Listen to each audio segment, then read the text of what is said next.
That's wonderful, Lola. Absolutely wonderful. Thank you.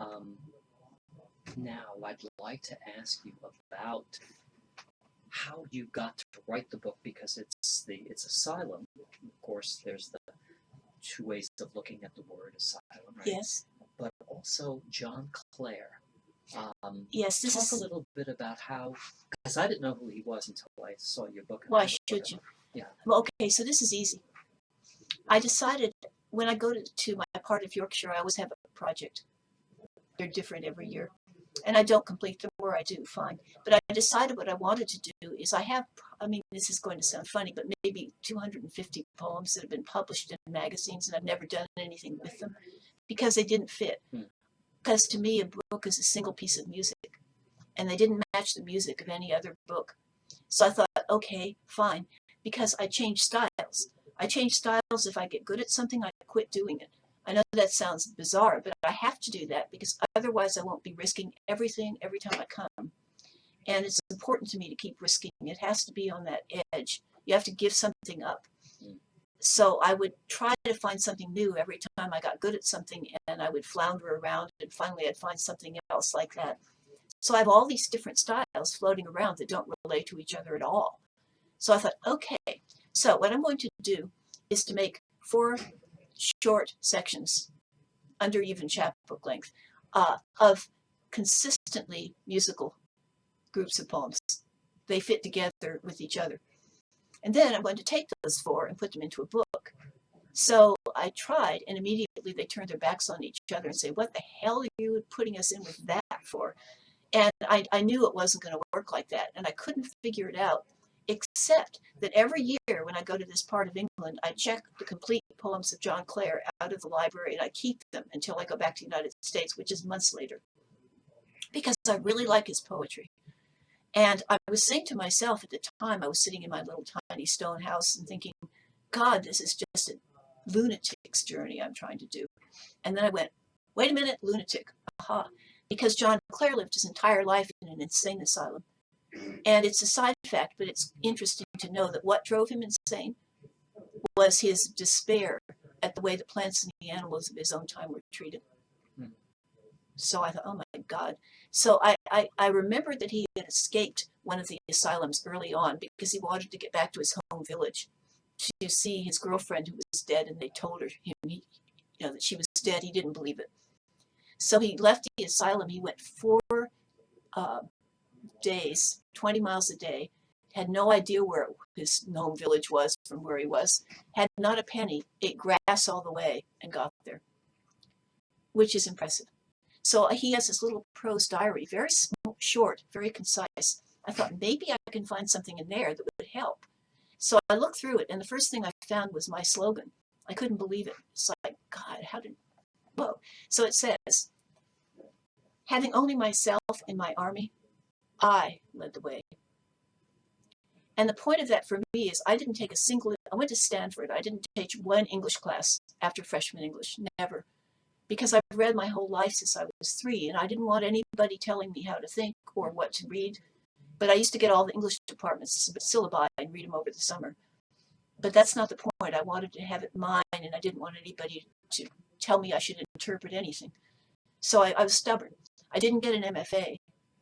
I've never worked in English at all until I finally retired from the University of Florida. Somebody invited me to teach in an MFA program, which I did for 11 years, only on my own terms, because I don't like literary criticism, and I didn't want to learn it. I know that's very short-sighted, but there it is. That's really interesting. Well, but that's the truth. And so that I've never had a mentor, nobody. I've never had any network, because I have nothing to offer. I don't work for a university English department. I can't say, you read with me and I'll read with you. Nope. So it's really held me back, but it's what I needed to do. Does that make sense? Absolutely does.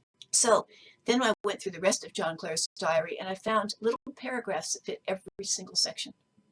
I was, in England, you would say gobsmacked, which is a really disgusting word, but that's how I felt. I couldn't believe it. And that's how he came into this, because it is truly an insane thing to try to put a book together with, imagine having that squirrel poem or the fruit detective in the same book with that really passionate other thing, or even with all the stuff about death, which is very spare. Yeah. So he saved me. And when I said improvisations on John Clare in the title, I wanted to distinguish the book from something that might be about the refugee crisis, number one. And number two, I wrote an introduction just to be clear about this. It's not that I wrote poems about John Clare. It's not that John Clare inspired the book. It's that this is a parallel journey to the one he took, and I admire him so much that it was a privilege to be allowed to go along with him mentally. Yeah. If that makes sense. So that's how. That's really, really interesting. Because as I was reading the book, I was trying to go back to, because at first, like I was saying, I had to look up who John Clare was because I didn't know who he was. Yeah. So right. I'm reading about his life. As you say, he escaped and he went off looking for his girlfriend. And then I'm going back to your poems, and I couldn't see the connection. I couldn't see, like, where is this coming from, except for the little, you were talking about these little introductions Yes. out of his diary into that. Yeah. So I thought that was really interesting. Thank you. It's never meant to be literal. No. That's why I was careful to say mental. Sure. Because people think that I'm doing John Clare's persona, or no, not at all. Yeah. And nothing literally, How did you find out about him? How did you learn about him? Did you read I found one of his poems in a poetry text called Western Wind. Okay. About 35, 40 years ago. And I really liked that poem. And besides which, Skipton's Library, my town, has so little poetry that you don't have a lot of choice. Yeah. So I will check him out every year because he's my favorite of those kinds of poets. Plus he's wild. And plus he's a good poet. Yeah. So well, and his whole story, his being most of his life in the asylum and then escaping, and it's just it sounds like a movie should have been made of this, but you know what though, I mean, he went back, and 23 years later he was put back in an asylum after 6 months. 23 years later he died in another asylum. Yeah. So he didn't exactly escape. Yeah. If you see what I mean. Well, no, but he did leave for that brief period looking for his girlfriend, is what I meant. Yeah, right? And that is astonishing. Yeah. And not only that, but he said that the grass tasted like fresh baked bread. Yeah. What a beautiful thing to say. Right. Because it's really bitter. Well, it depends what grass. Yeah, I guess. Oats taste good. Yeah. I know because I've eaten them. Is that right? Yes. So now you've been to the Miami Book Fair before. Yes, I have. And have you seen a change in the book fair itself over the years? I don't remember. I don't know when you first. Do you remember the first time you came to the book fair? No, I mean I have 16 books, so it's complicated. I don't remember which one it was. Yeah. Because it started off very small. Right? Yeah, I know. Yeah. Yeah. It's ever since I've been coming, it's overwhelming. Yeah. It is. It can be very confusing and crazy too. Yes, confusing and crazy. You drove all the way down from Gainesville. I did. Yeah. Now with your vast number of poems that you spoke about before, all these poems that didn't kind of cohese into any, and some of them aren't any good too. Let me point out, there are a lot of them that aren't any good. So this is just one book that came out of that. Are there other books, do you think, coming from those leftover poems that maybe? I don't know. Okay. I'd have to look back and see. There are things that I'd forgotten about that I'm really fond of. Yeah. That aren't even on my files. Yeah. Because when I first went to England, which was, I don't know, 1960, late 60s, I was on BBC Radio a lot because there was one producer who really liked my work. It was totally wild hair that I ever submitted, but he used to have me all the time. I was on the radio a lot, and there were poems that were on his program that I've never published. So I mean, I remembered them just not long ago, and I'm thinking, wait, maybe. Except, here's the trouble: you look back at your first book, if you're old like me, and ignore that I'm old, okay? Anybody who's watching this, I'm not old. But assuming I were, I rejected my first book for a while. I published it in 1983, University Press of Central Florida Press. And I rejected it. And then I realized, wait a second, because that's who you were. Yeah. So what I was rejecting was my own younger self, not Sure. the poems. Sure. I didn't get that. Yeah. But so therefore, some of these poems may be too long ago, but some of the poems in this book are like 25 years old. Oh, is that And right? yes, and some of them are really recent. Okay. So it's complex. I mean, there's still a thread of who you are running through what you do. Now, you read so eloquently without reading off the page. Yeah, I hardly ever read off the page. Yeah. And, these days, the last, I don't know how long, we've got the spoken word poets Right. who perform, the performance poets, and Right. they don't read off the page, but they do this.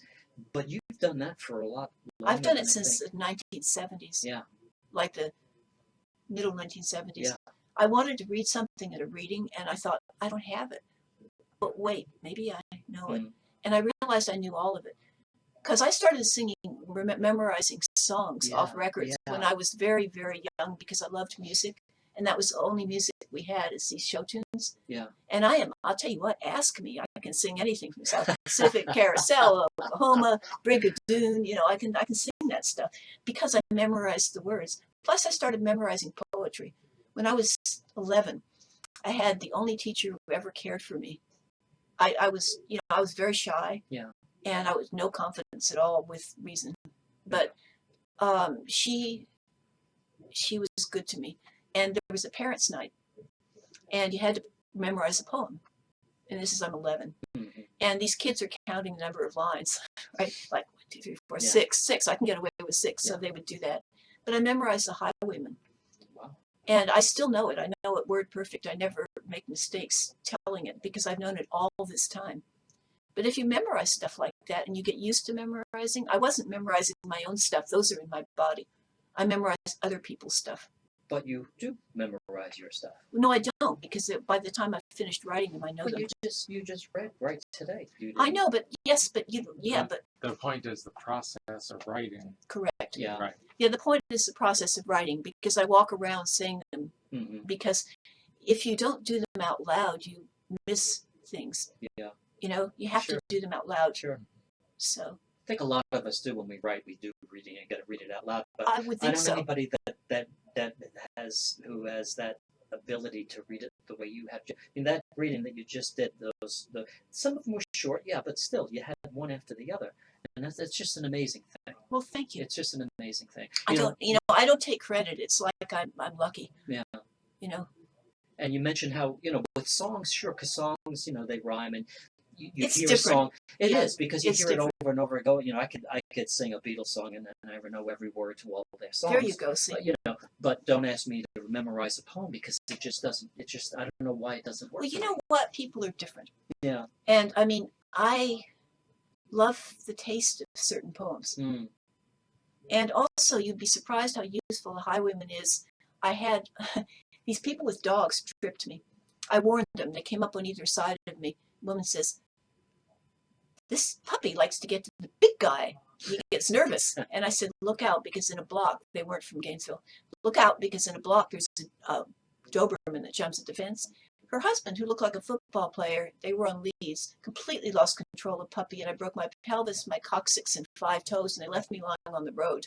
Oh my God. And after, it was really terrible. I was screaming because pelvises are painful. Yeah. And I had to drive myself to the ER, by the geez. way, dragging myself to home and then driving. But there was a cure for that, according to my doctor. He put me together with this orthopedics person who puts substances in to mend cracks in certain bones. So he tried to do that with my pelvis. It didn't work. But what was funny was you don't put me completely under. And I'm thinking, so I recited the Highwayman while he did it. I also recite it when the planes are turbulent. I recite that in My Last Duchess, and Sounds like a prayer. well, it's a ritual. And there's also this Rudyard Kipling poem called the Harp Song of the Dane Women, which is, "What is a woman that you forsake her, and the hearth fire and the homemaker, to go with the old grey widowmaker? She hath no house to pull a guest in, but one stray bed for all to rest in, that the pale sun and the stray birds nest in. She has no strong white arms to hold you, but the 10 times fingering weed to fold you. out on the rocks where the tide has rolled you. Yet, when the signs of summer thicken and the ice breaks and the birch buds quicken, yearly you turn from our side and sicken. Sicken again for the shouts and slaughters, and steal away to the lapping waters to look at your boat in her winter quarters. You forget our mirth, the talk at the tables, the kine in the shed and the horse in the stables, to pitch her sides and go over her cables. Then you steal out where the storm clouds follow, and the sound of your oar blades falling hollow is all we have left in the months to follow. Ah, what is woman that you forsake her, and the hearth fire, and the homemaker, to go with the old gray widowmaker. Good poem, huh? Absolutely. And you wouldn't know it was Kipling, although I like Kipling, but you wouldn't know it was Kipling. That was wonderful. Good poem. But you make it magical when you read like that, right? There used to be it's magical to me. Well, but that's what I'm getting at is you can tell it's magical to you because you make magic out of it. You become it. It really is a wonderful Thank thing. you. Who are you reading? Anybody right now? Are there any poets that are you reading a book of poetry by anybody right now? Contemporary poets or no? Actually, I'm not. I No. read more fiction. Do you? Mhm. Who are you reading? Are you reading it? I just finished a book called Secrets it's set in Somalia, Okay. by this very strange writer. Yeah.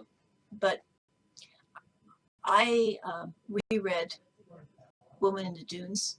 Mm-hmm. It's a beautiful book. Kobo Abe. Yeah. Do you know that book? I don't. It is just breathtaking. He wrote a lot of books, and after I read Woman in the Dunes, I read all the others, and I think they're all garbage. It's true. I didn't like any of them, but I adore Woman in the Dunes. Yeah. And I reread Anna Karenina not long ago. Okay. I never got it. I thought it was a romance. Hmm. Oh, no. You know what it's about? It's about land. And it was just so exciting. Oh, my God, what a masterpiece. It has everything. You have such a beautiful, different way of looking at things. It's almost like you're in your own division of poetry. You know what I'm saying? You can't really be compared to anybody else, and you can't. That's a very nice thing to hear. It is. You're very unique. I mean, I sincerely mean it. There's so many things that you read these days that pretty much a lot of times are comparable. That's not a bad thing. I'm not saying it's bad that it's that way, but yours is a very unique voice that's really separated. That means the world to me because I don't want to be somebody's clone. Yeah. That's part of the thing about not studying English. Yeah. That I've gone my own way Sure. and everything. Do you have a favorite poem of yours that you would think that is there anything that you said, well, I think that's the best one I've ever, or that's my favorite? Well, there are two. Are there? Yeah. One of them, because one of them was my charm to write this book about the piano. Okay. And the other one is only 4 lines, so I'll do that one. And I'll do it in Spanish Okay, too. yes, please. Because I translated it. It's my only job of translating that I'm actually really happy with. So I'll do it in Spanish or English first? English first and then Spanish. Okay. Love. She tries it on like a dress. She decides it doesn't fit and starts to take it off. Her skin comes, too. It's very much more beautiful in Spanish because there's a verb in Spanish that doesn't exist in English that I got to use. But this is the Spanish version. El amor y la mujer se lo prueba como si fuera un vestido. Decide que no le queda y empieza a quitárselo. Su piel se desprende también. See how it's better in Spanish? Absolutely. Yeah, it's because también involves like a skirt. Well, the language is much more musical than English too. Infinitely more musical. The English language is really flat. Yeah. But the Spanish language is lovely. Yeah. That's true of both languages. I didn't know that you had Mexican ancestry. Yeah, I do, but she wouldn't speak any Spanish to me. That's why I Is learned that it in right? high school. Yeah, because she wouldn't refuse. Wow. So it's complicated. That's why my book is so complicated. because how can I claim it when I wasn't raised in it? Yeah. And yet I feel it. It's interesting. Well, look, you've been fabulous, and I thank you so much for coming and talking with us today. And we're going to see a little bit at your reading. Thank you very much. I'm really grateful to both of you. Thank you. Thanks. Yep.